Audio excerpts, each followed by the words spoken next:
سامعین، یہ سورہ احزاب 21ویں پارے میں ہے۔ احزاب کے معنی آتے ہیں جماعتیں،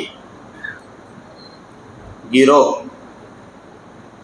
چونکہ اس صورت میں ایک واقعہ خندق کا بیان کیا گیا ہے جس میں کفار کی جماعتیں مدینہ پر چڑھائی کے ارادے سے آئی تھی، تو چونکہ وہ جماعتوں کا تذکرہ ہے اس بنا پر اس سورت کا نام احزاب رکھ دیا گیا ہے۔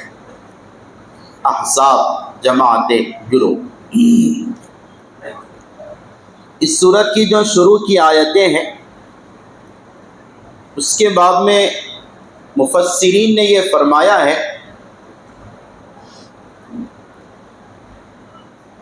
کہ کچھ اہل مکہ بدر کے بعد مدینہ آئے، جس میں ابو سفیان بن حرب تھے، ولید بن مغیرہ تھا اور دیگر کفار مکہ تھے۔ وہ مدینہ آئے، مدینہ کے منافقوں سے بات چیت کی اور ایک پلان طے کیا کہ بھائی اب تو مسلمانوں سے صلح ہو گئی، اس لیے ہم کچھ مشترکہ امور طے کر لیتے ہیں۔ لہذا اس بات کو لے کر یہ کفار اور منافقین نبی کی خدمت میں گئے اور آپ سے کہا کہ آپ سے ہماری درخواست ہے کہ آپ ہمارے معبودوں کو، لات، عزیٰ کو اور منات کو برا بھلا مت کہو، اور آپ ان کے بارے میں سفارش کر دو کہ ان سے بھی اگر کوئی مرادیں مانگیں تو اس سے بھی ملے گا۔ اس طرح انہوں نے نبی صلی اللہ علیہ وسلم کے پاس آ کر درخواست کی۔ حضرت عمر رضی اللہ تعالیٰ عنہ اس مجلس میں تشریف فرماتے، جب وہ یہ لوگ کہہ رہے تھے تو حضرت عمر نے کہا اللہ کے نبی آپ اجازت دو ان کفار کی گردن مار دو، یہ آپ کو کہہ رہے کہ معبودان باطلہ کی سفارش کیجیے، ان کو برا بھلا نہ کہیے یا ان کے بارے میں اچھا خیال کیجیے، اس طرح کی باتیں تو چاہے تم سے صلح ہو گئی لیکن ہم کفر پر راضی نہیں ہوں گے۔ کفار سے، یہودیوں سے صلح ہوئی لیکن دشمنی تو باقی ہے، دشمنی کا معیار اسلام ہے اور کفر ہے۔ وہ چونکہ کافر ہیں اس وجہ سے اسلام کے دلی دوست وہ نہیں بن سکتے۔ اور بعض روایت میں یہ آتا ہے انہوں نے نبی صلی اللہ علیہ وسلم سے یہ کہا تھا، مکہ والوں نے، آپ ہمارے معبودوں کی سفارش کر دیجئے، ہم آپ کو مال دیں گے۔ اور منافقوں کے یہودیوں نے کہا تھا آپ کفاروں کا ساتھ دیجئے، ہم آپ کا جس سے کہیں گے نکاح کر دیں گے اور ہم آپ کو جو عہدہ آپ مانگیں گے وہ دے دیں گے۔ تو یہ ان کی طرف سے ڈیمانڈ تھی، لیکن نبی صلی اللہ علیہ وسلم نے اس پر رضامندی ظاہر نہیں کی۔ اور کیسے کر سکتے؟ کفر کے عمل پر راضی ہونا یا کفار کے کسی عمل پر خوش ہونا، اس کا تو ایمان کا مسئلہ ہے۔ اس لیے کفار کے کسی بھی مذہبی رسم و رواج میں آپ مبارکباد نہیں دے سکتے۔ اگر ان کا کوئی مذہبی تہوار ہے اور آپ اس میں مبارکباد دے رہے کہ مبارک ہو، مبارک کا مطلب اس میں اللہ برکت دے، تو کفر کے لیے برکت کی دعا ہو گئی، اور کفر کے لیے برکت کی دعا تو نہیں کر سکتے نا۔ اس وجہ سے کفار کو، مشرکین کو، عیسائی اور نصارہ اور یہودیوں کو آپ ان کے مذہبی تہوار میں، کفریہ تہوار میں مبارکبادی نہیں دے سکتے۔ بلکہ میں نے گزشتہ تفسیر میں سورہ کافرون کے باب میں یہ بات کہی تھی، کفار مکہ نے نبی علیہ الصلوۃ والسلام سے آخری درخواست یہ کی تھی کہ ایک کام کر دو، بس نہ سفارش کرو، نہ ان کے بارے میں اچھا بولو، ٹھیک ہے یہ نہیں کر سکتے، بھاری جا رہا تو ایک کام کرو، ہمارے اپنی زبان میں کہو، پرستش گاہ میں آؤ اور بت کو صرف ہاتھ لگا دو۔ کیا کر دو؟ ہاتھ لگا دو، بت کو ہاتھ لگا دو۔ تو اللہ تعالیٰ نے ہاتھ لگانے سے بھی منع کیا، ہاتھ لگانے سے بھی منع کیا۔ اس لیے مسئلہ ہے، اگر کوئی بڑھئی ہے، نجار ہے، اس کے لیے مورتی بنا کر دینا، اس کو علماء نے منع لکھا ہے۔ سمجھ میں آئی بات؟ یا کوئی مستری ہے اور وہ مورتی بنا کر دے رہا، مسلمان ہے، تو اس کو بھی علماء نے منع لکھا ہے۔ تو نبی صلی اللہ علیہ وسلم نے ہاتھ لگانا بھی پسند نہیں کیا۔ قرآن نے اس سے گویا کہ بالکل صاف برات ظاہر کر دی، لکم دینکم ولی دین، میرا دین میرے لیے، تمہارا جو مذہب ہے تمہیں مبارک۔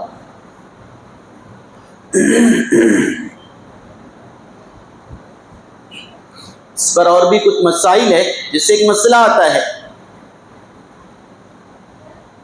مستری حضرات مندر کا کام کر سکتے کہ نہیں کر سکتے؟ علامہ شامی رحمۃ اللہ علیہ نے اور دیگر علماء نے یہ بات بیان کی ہے، مسلمان کی شان اور ضمیر کے خلاف ہے کہ وہ یہ کام کرے۔ اس میں دو صورتیں ہیں، ایک تو اس کا ہال بنانا، دوسری چیز ہے خاص عبادت کی جو ان کی جگہ ہوتی ہے، مورتی وغیرہ، اس کو بنانا۔ مورتی وغیرہ کو بنانے کی بالکل اجازت نہیں، حرام ہے بالکل، لیکن جو مندر کی دیواریں ہیں اس کے لیے اگر کوئی نہ کرے تو بہتر ہے، نہ کرے تو بہتر ہے۔ اور اگر کسی نے کر لیا کوئی کام تو اس کی کمائی کو حلال کہیں گے، حرام نہیں کہیں گے۔ میں نے دونوں باتیں کہا، غور سے سنیے، بہت اہم نازک باتیں ہیں، نہ کرے تو بہتر ہے، سمجھ میں آ رہی بات؟ لیکن کوئی کر لے، کون سا کام؟ یہ مورتی اور بت وغیرہ کے علاوہ کا کام، تو اس کی آمدنی کو، اس کی پیمنٹ وغیرہ کو حلال کہیں گے، حرام نہیں کہیں گے۔ خیر یہ بات اس پر آئی کہ نبی علیہ الصلوۃ والسلام سے کفار نے مطالبہ کیا کہ آپ تھوڑا سا ہمیں کفر کے بارے میں سپورٹ کر دو، بس تھوڑا سا سپورٹ کر دو، تو آپ نے منع کیا۔ اب ظاہر ہے آپ نے یہ نہ کیا تو آپ کو دھمکیاں ملیں گی، دھمکیاں ملیں گی۔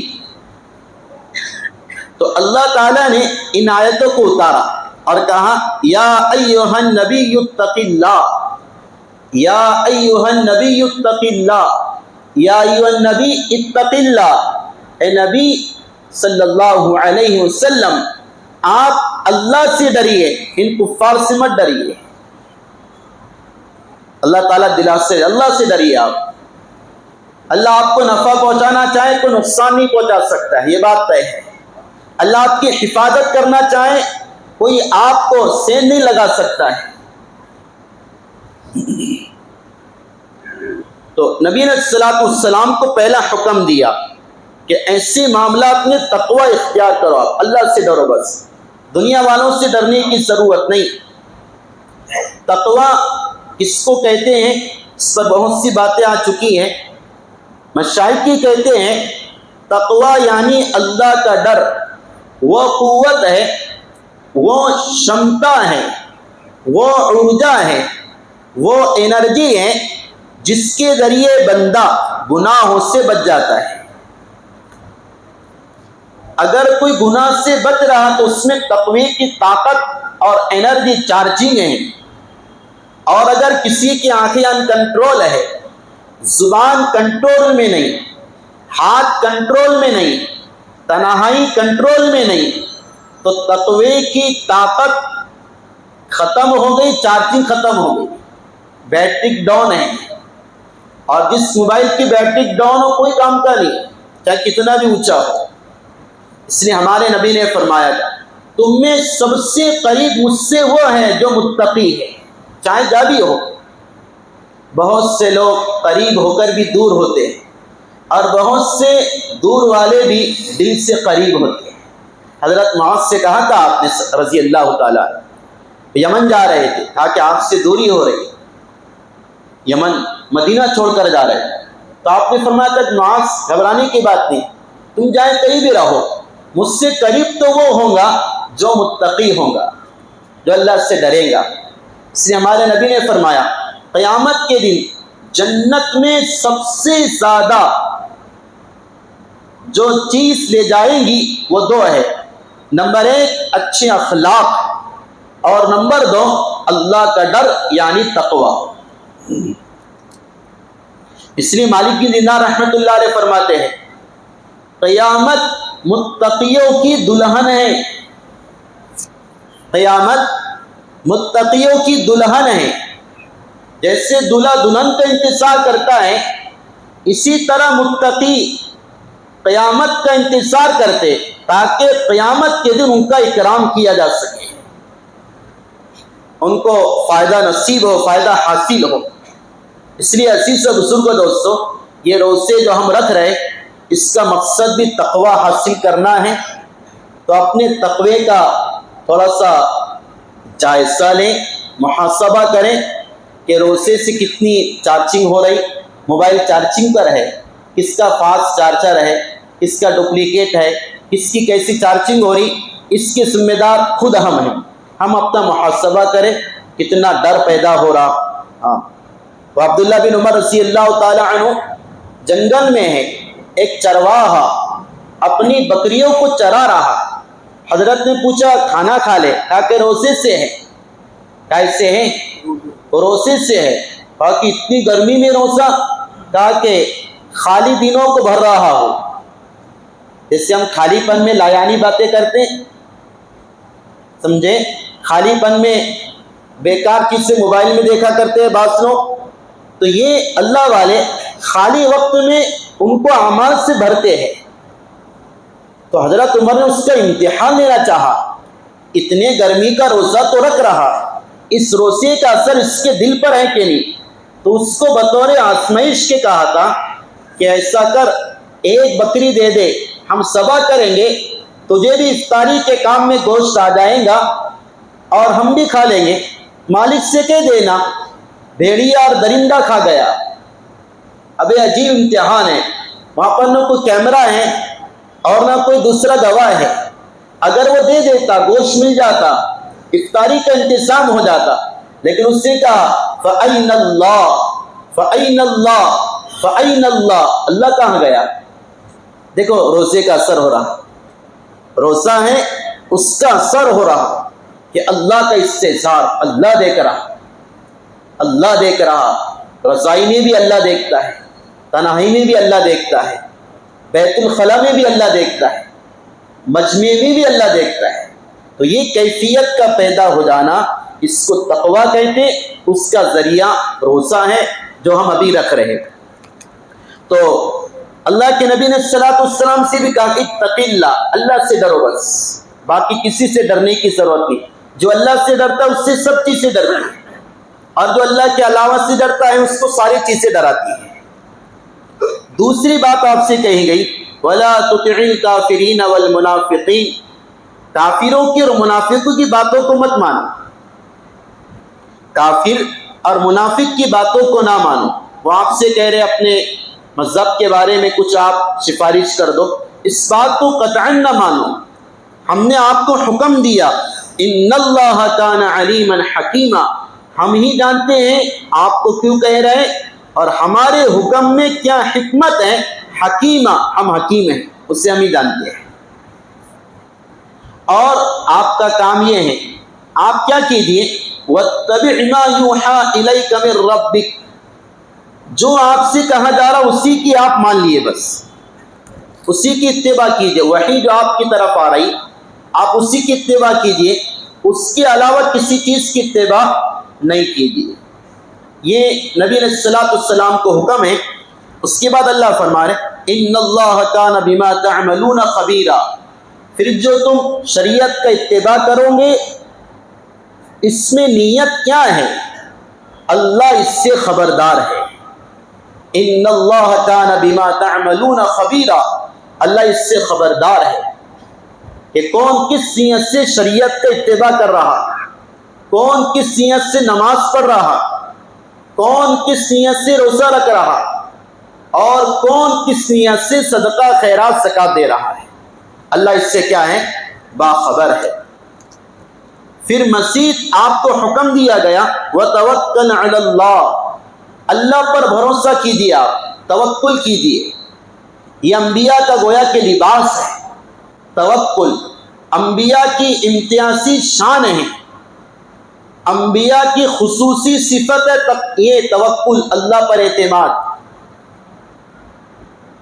ابراہیم علیہ السلام کو آگ میں ڈالا جا رہا، حضرت عبداللہ بن عباس کہتے جب آگ میں ڈالا جا رہا تھا تو حضرت کے زبان پر تھا حسبی اللہ نعم الوکیل، اللہ ہی مجھے کافی ہے، وہی بہترین کارساز ہے، اس کی ذات پر بھروسہ کر کے میں اندر جا رہا۔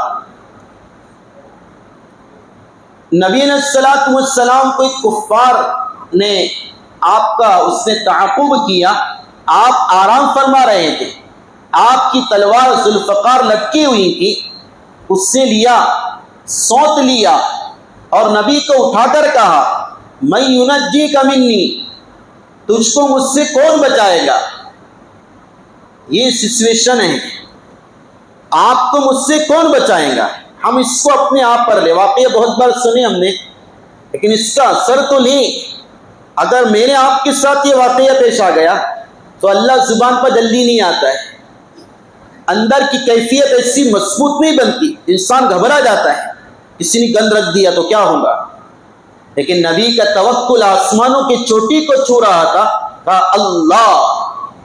اللہ بچائے گا، اور اللہ کا اثر یہ تھا کہ اس کے ہاتھ سے تلوار گر گئی۔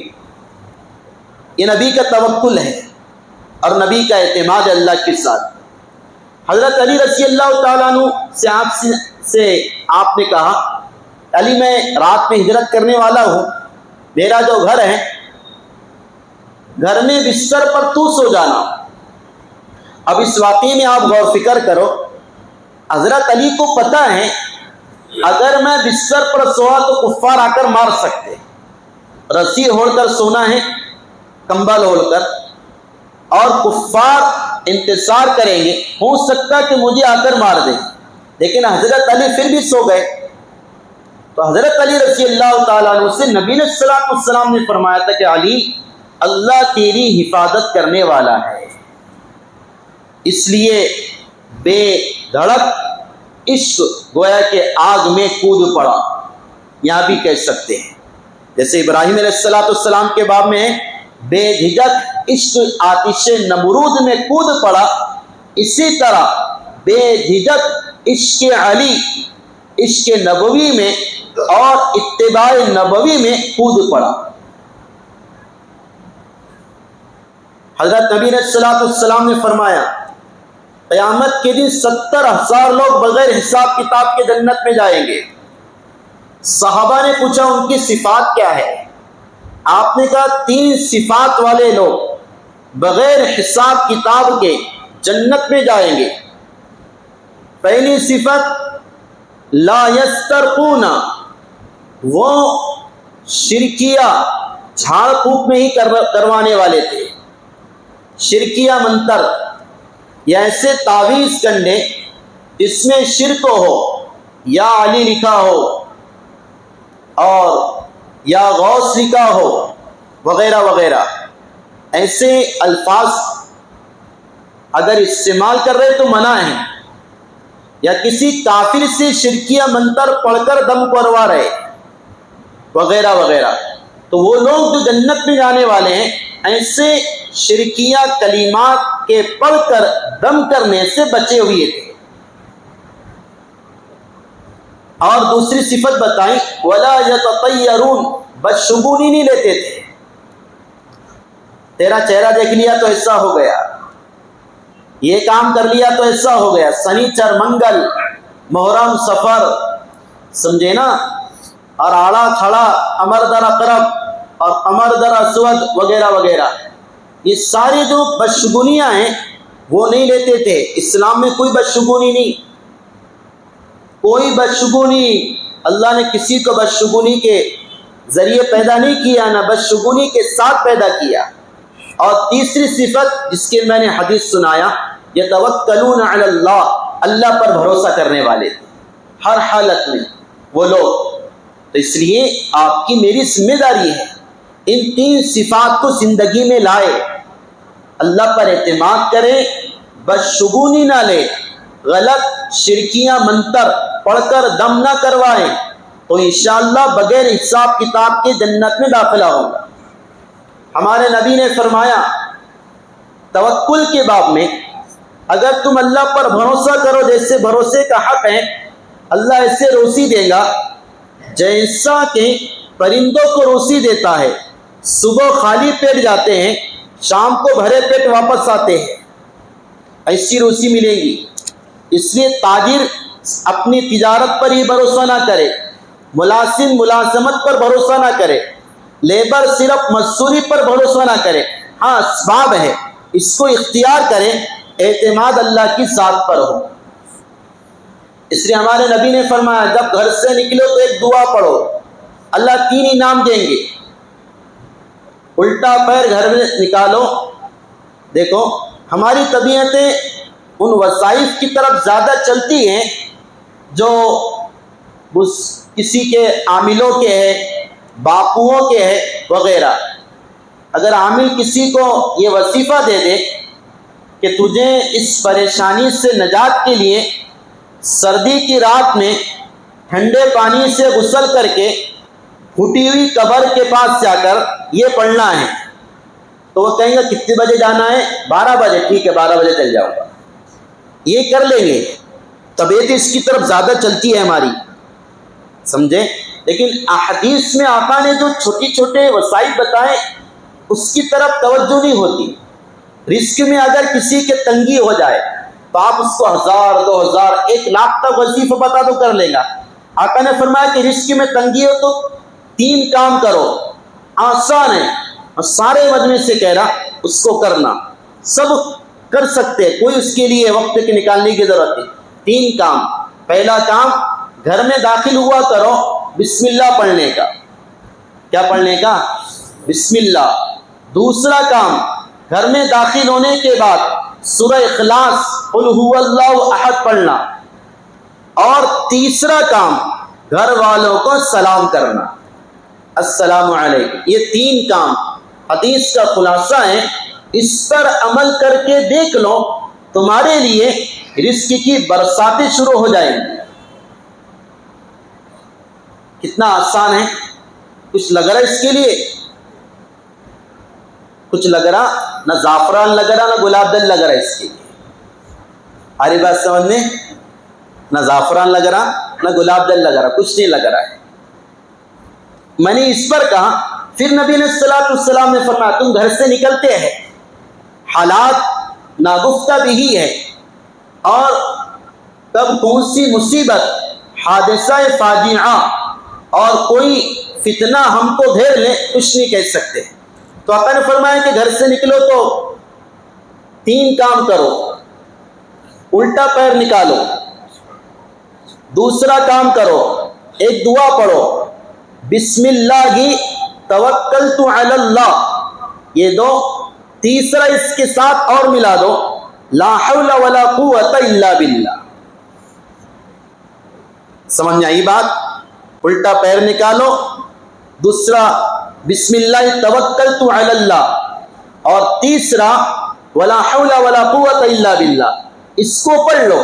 حدیث میں آتا ہے ایک فرشتہ کہتا ہے جا اللہ نے تجھے ہر مصیبت سے نجات عطا فرما دی، تیری جو ضرورت کے لیے تو گھر سے باہر نکلا اللہ نے اس کو پورا کر دیا، اور شیطان سے تجھے حفاظت عطا فرما دی۔ کتنا انعام ہے، لگ رہا کیا اس کے لیے کچھ بھی نہیں لگ رہا۔ آئی نا بات سمجھ میں؟ تو یہ میں اس پر کہا، نبی علیہ الصلوۃ والسلام نے یہ کہا، چونکہ قل هو اللہ احد جو انٹری کے وقت ہے اس میں بھی اللہ ایک ہے، اس کی طرف اشارہ ہے، اللہ پر اعتماد کرو۔ جب نکل رہے بسم اللہ توکلت علی اللہ، میں داخل ہوا تو اللہ کے نام سے، نکل بھی رہا اللہ کی ذات پر اعتماد کے ساتھ، تو یہ توکل کا فائدہ یہ ہوگا اللہ تعالیٰ کفایت کرے گا۔ اسی کو اللہ فرمائے وتوکل علی اللہ، اللہ پر کیا کرو؟ بھروسہ کرو۔ وکفی باللہ وکیلا، اللہ تعالیٰ بہترین کارساز ہے، کارسازی کے لیے کافی ہے۔ جو بھی ضرورت تمہاری ہے توکل کر لو، اللہ تعالیٰ اس کو پورا کر دے گا۔ اللہ کے علاوہ کوئی وکیل ہے نہیں، وہ سب سے بڑا کارساز ہے۔ اس لیے اللہ نے آگے فرمایا ما جعل اللہ لرجل من قلبین فی جوفی۔ مکہ المکرمہ میں ایک آدمی تھا ابو معمر فہری، ابو معمر فہری، وہ بہت شاطر اور ذہین اور فطین اور حافظے کا قوی تھا، اور اس کا چرچا تھا کہ وہ جو سنتا ہے اس سے یاد ہو جاتا ہے۔ 100 قصیدوں کے اشعار عربی کے ایک بار سننے سے اس کو یاد ہو جاتے۔ ابو معمر فہری اس کا نام تھا۔ اب ظاہر ہے کہ اگر کسی کو چڑھاؤ پچی نہیں تو اس کو پھر الٹی ہو جاتی ہے، آئینہ بات سمجھنے، چڑھاؤ اور پچی نہیں تو پھر وہ الٹی ہو جاتی، جی مرکتا ہے۔ اس لیے کسی کے چڑھانے سے چڑھنا نہیں، نہ تعریف کرنے والے سے کھلنا اور نہ برائی کرنے والے سے متاثر ہونا۔ تعریف بھی اللہ دیتا، برائی بھی اللہ کی طرف سے آتی ہے، سمجھ میں آئی بات؟ تو اس کی تعریف تھی، تو اس نے نبی علیہ الصلوۃ والسلام سے بھی نعوذ باللہ پنگا لیا، مقابلہ کیا، اور وہ یہ کہنے لگا کہ بھائی میں چونکہ فقیر ہوں، یہ جو محمد ہے یہ کیا ہے، اس کی باتیں جو یہ وحی کی باتیں کرتا، فرشتوں کی باتیں کرتا، میرے دل میں یعنی میرے سینے میں اور میرے قلب میں اللہ نے 2 دل بنائے، ایک دل ہی اس کی باتوں کے لیے میرے پاس کافی ہے، دوسرا دل میرے پاس زائد ہے۔ سمجھے نا؟ اپنے ایک ہاتھ کی بات ہے، وہ الٹے ہاتھ، 2 ہاتھ ہوتے نا، الٹے ہاتھ کا کام ہے۔ وہ کب بولتے بھائی کسی کام کو بالکل آسان ہونا بتلانا ہو، تو وہ کہہ رہا کہ یہ جو باتیں کی جا رہی وحی کی بولو، نعوذ باللہ قرآن کی بولو، یہ کچھ باتیں ہیں، میں اتنا ہوشیار ہوں، میرے صرف ایک دل کا کام ہے، میرے سینے میں 2 دل ہیں، ایک دل ہی اس کو کافی ہے، باقی ایک دل تو میرے پاس ایکسٹرا ہے، زائد ہے۔ وہ ایسا دعویٰ کر دیا اس نے، اور کفار نے اس کو مان بھی لیا، ہاں بھائی یہ بہت ہوشیار بھی ہے نا، 2 دل ہو سکتے۔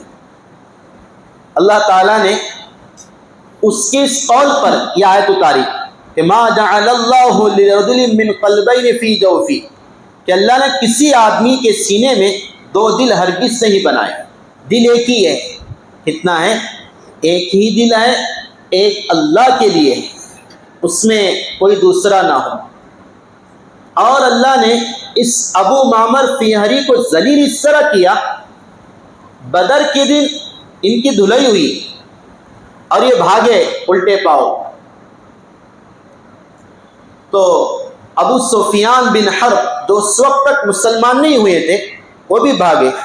یہ ابو معمر فہری بھاگ رہا تھا بچتے ہوئے، تو ابو سفیان نے اس سے پوچھا کہ کیا حال ہے، کافروں کا کیا ہوا؟ کہا کہ شکست ہو گئی۔